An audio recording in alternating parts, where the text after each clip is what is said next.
So this story is about that soldier and that horse, the troublemaker. And it's called Grace Under Pressure.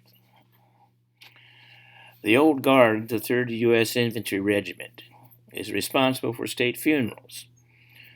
The horse chosen to follow President Kennedy's caisson on the weekend after November 22nd was named Blackjack, after General of the Army's John J. Pershing. Blackjack was a beautiful animal, jet black, a Morgan quarter horse cross, but he had a difficult personality. He'd never been broken to saddle, hence his role in the president's funeral as the riderless horse with the spurred boots reversed in their stirrups.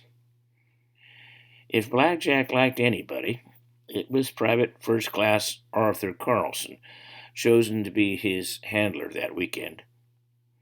Carlson, who had all of 6 months' training handling horses since being assigned to the Old Guard, was apprehensive. He said later he knew that if he messed up, he'd be walking guard duty at a radar station in Greenland within a week. Blackjack, however, had never given Carlson trouble. On the Sunday after the assassination, the caisson was carrying Kennedy's coffin to the Capitol to lie in state. Carlson, trailing the coffin, was leading the horse through a tunnel when a large metal gate collapsed. The echoes of its impact unnerved Blackjack. He would be agitated for the next 2 days, perhaps the most important days in the 16-year-old horse's life. They were no less important to Private First Class Carlson. He was only 3 years older than Blackjack. The horse's agitation was visible on live television. In both the procession to the Capitol and the final procession to Arlington the day of the funeral, Blackjack fought Carlson every step of the way. The horse tossed his head up and down, snorted, pranced, turned nearly sideways as if to dare Carlson to let him go, and even tried crossing in front of the young soldier. Carlson was forbidden by protocol from speaking to the horse to try to calm him. All he could do was to maintain an iron grip on the bridle and try to keep his balance. Then, as the two waited for the funeral cortege to begin, after the funeral mass at the Cathedral of St. Matthew the Apostle, Blackjack stomped on Carlson's foot.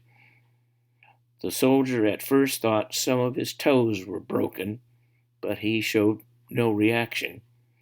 The shoe was ruined. Through all of this, Carlson kept control of his charge. The young man was magnificent. The ironic result of the television coverage of those days was that millions of Americans fell in love with Blackjack. He got fan letters. A Washington, D.C. matron somehow discovered that Blackjack had a sweet tooth for butter brickle cake, no less, and baked him one every year on his birthday. Visitors flocked to the Old Guard stables at Fort Myer, Virginia, to see the famous horse.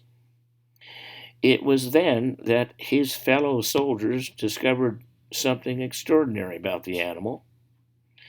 Some of the visitors could not only approach him, but the horse allowed them to stroke his neck and muzzle.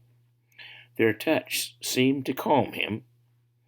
He even nuzzled his visitors gently in return. Blackjack, as it turned out, loved children.